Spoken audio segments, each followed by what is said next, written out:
Okay, 10:40. Here's a story. It's a very special story. It's technically a story in a story. It's a well-known thing that the Ba'al Shem Tov tried to go to Eretz Yisrael, and milmaila, from heaven, they made all sorts of things happen to him on the way that he couldn't continue and he couldn't make it there. One of the reasons he wanted to go was because he wanted to meet the Erech Chaim. Another reason was because he wanted to go to Eretz Yisrael. Anyway, so he at some point he reaches Istanbul. It's right before Pesach, and his daughter went to she went to the beach, to the ocean, in order to wash the Ba'al Shem Tov's white clothes, the covered Yom Tov. And they didn't have anything for Yom Tov. They had nothing. They had no matzah, no wine, and they were left with nothing. Right? They Pasha had nothing left from their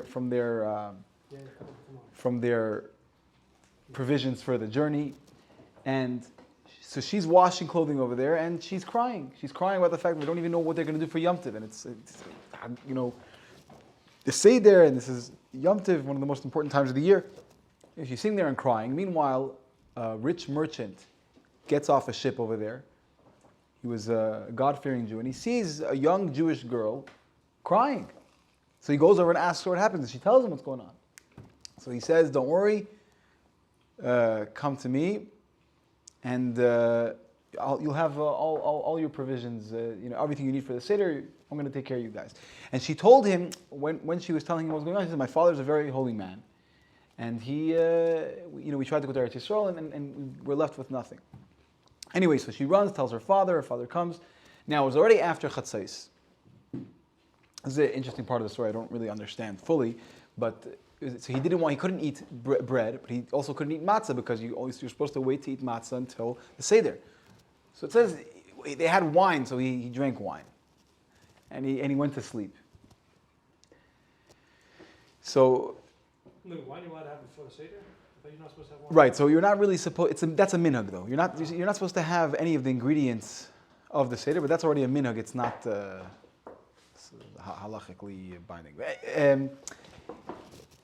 Now, it also says that his all his koyach of Ruach HaKodesh and his moichin, basically he lost his connection to greatness, basically. Because it was kind of a punishment for him trying to go to Eretz Yisrael, even though he was let known from Shemaim that he shouldn't do it. And he falls asleep. Now the guy, the host goes to shul, and he comes back after shul, and we have to start the Seder. So he tells the daughter of the Ba'al Shem Tov, Adel, to go and wake her father up. She says, "I cannot wake up my father." It was a known thing, right? You didn't disturb the Ba'al Shem Tov when he was sleeping. So the Baal Abbas says, "I'm going to go." He goes inside, and until now, he didn't see any greatness of the Ba'al Shem Tov. He didn't even go to Ma'ariv. You know what I mean? He goes inside, and he sees that the Ba'al Shem Tov's face is aglow. It's red like a fire, and his eyes are wide open, bulging, and there's tears coming out of his eyes. He's so scared, he walks out. Anyway, the Ba'al Shem Tov eventually comes out. He davens Ma'ariv with a very great dveikus. In the story it says his moichin was restored to him, meaning his what's the right word for in English? What's the word? No, his divine intuition. Well, was Ruach HaKodesh, let's say, was restored. So he davened very long, and towards the end of the Haggadah, when you say Hallel, he says, when it came to the word, he said it very, very loudly and with a lot of kavanah. Right? He said it very loudly. Now, the Baal Abbas didn't ask him anything the entire time. But after the Seder, he said, "I saw it when I walked into your room, I saw, something was going on." And he realized he was a very holy man. And also at the end, you said very loudly, which was a deviation from everything else you did, during the Seder. So can you explain to me what happened? So he said basically a very big ness happened. The community here in Istanbul was in great danger, and I was Meiser Nefesh. So he said, right? I was Meiser Nefesh in order, to save them, and Baruch Hashem, there was a pu'ula. Baruch Hashem, the Yidden were saved. And tomorrow, you'll see exactly what happened. Anyways, they go to Shul the next morning, and one of the people who was a big vizier, a very successful wine merchant, didn't come to Shul for most of the davening. He's late, and they're wondering where he is. He walks into Shul, very, very late, and he says, Mazel Tov, everybody, the community was just saved from a very big disaster. Now, I just want to say, in the story it says, this is a story from Rabbi Zevin. He says that the story that's written in Sfarim finishes where the Ba'al Shem Tov tells him that there was a big nest that happened. But the continuation of the story was told by older Chassidim, I guess, in the time of Rabbi Zevin. He says that there was older Chassidim who were saying, who he received the continuation of the story from. So, and this wine merchant, so he runs into Shul, he says Mazel Tov, and he explains to them what happened. Now we're going to go back a little bit in time. There was once a sultan, the sultan of Istanbul. Istanbul was where? In Turkey, right? Yeah. Turkey. So the sultan over there. So. That's where the book Mamlez was written. So he. This sultan used to like to go and wear plain clothing, not his royal clothing, to go out like a simple person, and he used to like to have the freedom where no one can recognize him and he can go out. One time, he reached the outskirts of the town and he started to go in the forest, and he was so excited to be in nature. He never was able to go out of the palace and reach nature, and he started to wander and didn't even realize how far he was going. And all of a sudden, he sees people coming towards him, people who look very strange to him. And it became clear to him soon that they were a bunch of bandits. They take him, and they take all. He had some jewelry, some expensive stuff on him as befitting a king, and he thought that they were going to let him go after they took his stuff. But they said that we can't let you go because you're gonna inform the authorities of our hiding place. He thinks to himself, should I tell them that I'm the king? He thinks, if I tell them I'm the king, they're for sure not going to be able to let me go because they're forfeiting their life, so therefore they're going to kill me for sure. But if I don't tell them I'm the king, maybe I can figure out a way to save my life. So he tells them like this. After thinking, he says, listen, there's no point in you killing me because you're not going to get anything out of it. I have a very special skill that can get you a lot of money.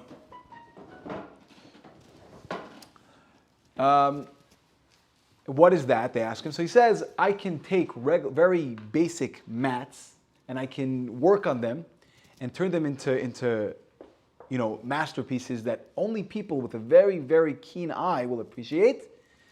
And if you sell them, you get a lot of money. And so they decide to try it out. And he tells them an exorbitant amount of money. And he says, only sell it for this amount. Only somebody who really appreciates this will buy it. And even if people make fun of you or try to talk you down, do not sell it for less than this. You are going to get your money. Fine. So he works on the first, he asks them to go buy mat and give them the materials and he'll work on them. And he finishes the first one, and one of the bandits goes into town and tries to sell it. No, he goes from one store to the next, and every store he goes to, he tries to sell it and gives his price, names his price. They're all laughing at him. They're saying, you're crazy, you've lost your mind. And he goes from one place to the next, and every single place he goes, they're just, writing it off. Now, to one place where he goes, a big crowd starts to follow, to form, and more people are joining in this fun and to see this person who's seemingly crazy, who's asking for such a price. A Jewish wine merchant passes by. And he sees the commotion, he comes and he asks what's going on. And so they tell him there's this person who seems to be out of his mind, who wants to sell a simple mat that maybe was worked on a little bit, some upgrades, but that's it, and he wants to sell it for a crazy amount of money. So the Yid looks he looks at this guy. He sees he doesn't look like a crazy person. He looks at the mat, and he really examines it for a second, and he sees hidden in the mat there's a name, there's a letter. And he realizes there's something up over here. So he pays all the money. He's Baruch Hashem successful. He pays for it. He says, wherever you got this from, he asked him, where do you get it from? So he said, I can't tell you. He said, okay, if you have more, I'm going to buy them from you. He takes it, and he already suspects something's going on. No one noticed the Sultan was missing? I mean, Okay, so they did, but they didn't know where he was. APB, bro. What's APB? I don't know what that is. Missing persons or... Right. In the 1400s. No. So you'll see what happened. They obviously the Sultan was nowhere to be found, but they didn't know where to start looking for him. Anyway, so this merchant. It's probably maybe why also the merchant suspected something because it was the first letter of the Sultan's name. Right? But anyway, so a few days. So he comes back and he says, "Huh? It was an S? It was an S. But it was Sultan." They use C's for S's. It doesn't say what the Sultan's name was. Because in Turkey they use... Yeah, the C with the head with a little... Okay, weiter beer gefahren. puns? No beer puns this week? Huh? No beer puns this Try week? it through. Beer puns. Okay, weiter gefahren. So what happened is so the bandit comes back and success. So he works on another one, and a day later it's ready. He goes out, and the Yid he finds the Yid. The Yid sees the second letter, and he realizes, okay, this is the Sultan. He goes straight to the palace. And in the palace, there's an upheaval. They don't know where the Sultan is. He's missing for days. And he goes and he tells them what's going on. And they realize, they also agree something's up. They say, don't say anything yet, right? We're going to wait. We'll follow him. There's a message also. There's more of a message coming out. They don't know where he is. He keeps on buying. They're too drunk to follow the message. They tell him to keep on. Just follow the guy the next time he sells the third one.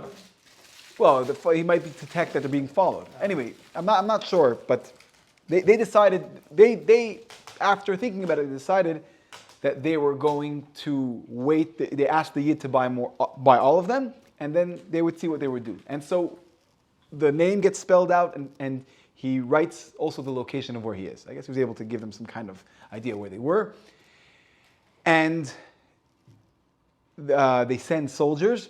They take the seller, the bandit who kept on coming back into town to sell the mats as insurance. Like he goes with them to point out exactly where it is. They take him captive, and they find the bandits, and they free the Sultan. And they did whatever they did to the bandits. I don't remember if it says in the story, whatever it is. But they come back, and the Sultan is so grateful to the Yid that he says, "What can I give you?" And the Yid says, he says, "Hashem gave me the privilege to save the Sultan. I should ask him for something else." This in itself was the greatest honor. The Sultan said he gave him a document that says like this: "This person and his children for generations can come into the palace whenever they want. No questions asked, no appointments, nothing. They have direct access to the Sultan."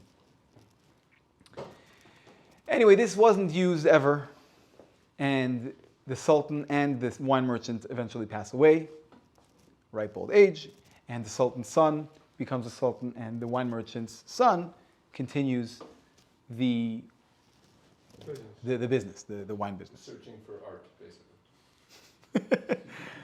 So now one night, now what happens? The new Sultan, Is it anti-Semite? he himself was, he wasn't an anti-Semite. He didn't even know about this story because there was a... Yeah, he there did- was a deep state cover-up. No, baby. What's the deep stick? That means. Never No, he happened. didn't. He didn't. Okay, so he didn't know about this whole story about the Yid saving the Sultan's life. It wasn't publicly known. Anyway, so the Sultan goes. He's visiting the quarters, and he's going with his vizier, and his vizier was a stark Jew hater. And the Sultan sees that the Yidden are preparing. He's like, "What's going on? What's going on?" So the vizier sees an opportunity to smear the Yidden, and he says they eat matzah, unleavened breads. And he says that some are really, they have this special edition of matzah called shmura matzah. Shmura matzah just means that it's matzah that was guarded. But he said the shmur matzah is used with the blood of Muslim children. And you know what? If you don't, and the sultan was like, come on, they don't do that. So he said, you know what? Go ahead and find out if they have matzah called shmura matzah. Now, of course, he didn't have matzah called shmura matzah. He hears that, he says, okay, he tells his soldiers to investigate who is in charge of making the shmura matzah, and those who are involved and complicit in making the shmura matzah, they're going to be arrested and they're going to be hung, and anyway, he wants to kill them. Now, it's very interesting just to see that you don't hear that there was ever blood libels in Muslim countries. So if you're wondering about that, this question will be answered. It was like this: if matzah is made out of blood, right, instead of water, why is the matzah white and not black? They mix it a little bit. I don't know. Listen, you can't ask a kasha for shaita anyway. There you go. But so anyways, you'll see at the end of the story how this happened in a Muslim place, even though there's not really, I think, history of even though there's no history of blood libels in Muslim countries. So, not that I know of, at least. So Apparently, there's one. right, but you'll see anyway. You'll see. No spoilers yet. So they're getting ready to carry out this plan, and the Erev Pesach, this wine merchant's son, he goes to sleep. He takes a little nap, and he has a dream. His father comes to him. He tells him what's going on.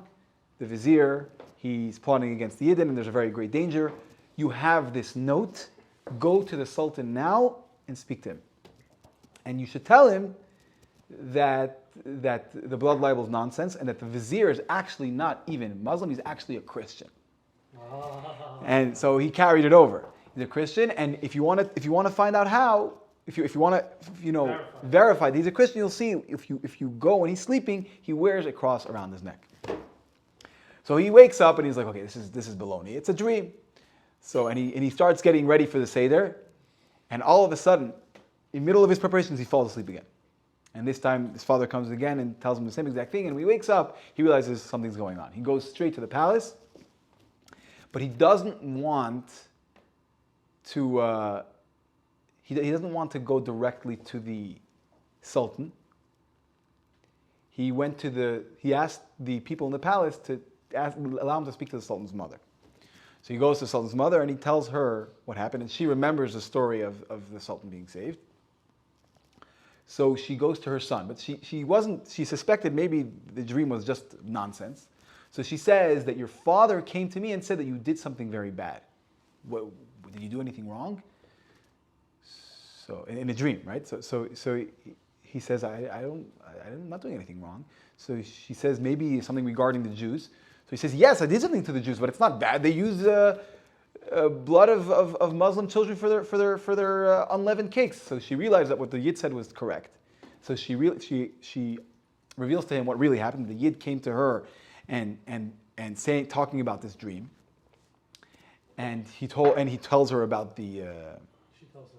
Sorry, she tells him about the fact that the vizier is really a Christian, and right away he sends soldiers to the vizier's house. I don't know the timeline exactly because it had to be obviously when he was sleeping. Right. So I don't know exactly what they did, but I guess they held off the orders until tomorrow night. Yeah, they sent the soldiers to wake him up. They check and they see he has taka tzelem around the neck, and the soldiers were so zealous, they were so angry that the vizier was all along a hidden Christian that they killed him on the spot. On the spot, they just Chopped down. get to, yeah. Oh, they stoned him. And so the Ba'al Shem Tov says that when this happened, when the decree was overturned and the Yidden were saved, that's when that moment I said very loud, because the Yidden were saved from such a horrible plot. Anyways, may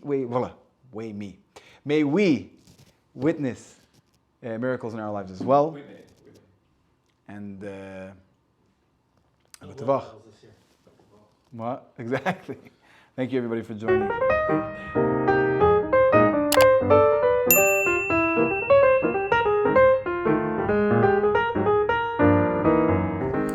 Hey friends, I'm finishing up editing this week's story, and I just want to give you a little sneak peek into something new that's coming.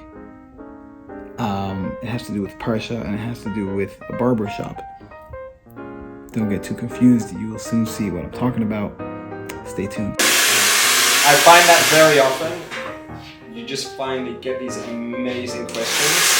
I find like from Ba'al Shem Tov and Eretz Yisrael, you get the best questions on Parsha, because when you've learned the Parsha, every year for 25, 30 years since you were a kid, it just it's the Parsha, and you just take it that way. Whereas when someone's actually learning the story for the first time as an adult and thinking about it, and they're like, hang on a second, how does this work? Or how does that make sense? Because they're coming from a different perspective. Right. And it's like, oh my goodness, like how is it that I've learned this Parsha 40 times and that question never occurred to me, and it's a no-brainer. So That's so true. Never thought about it. It's already part of our life. You just take it for granted,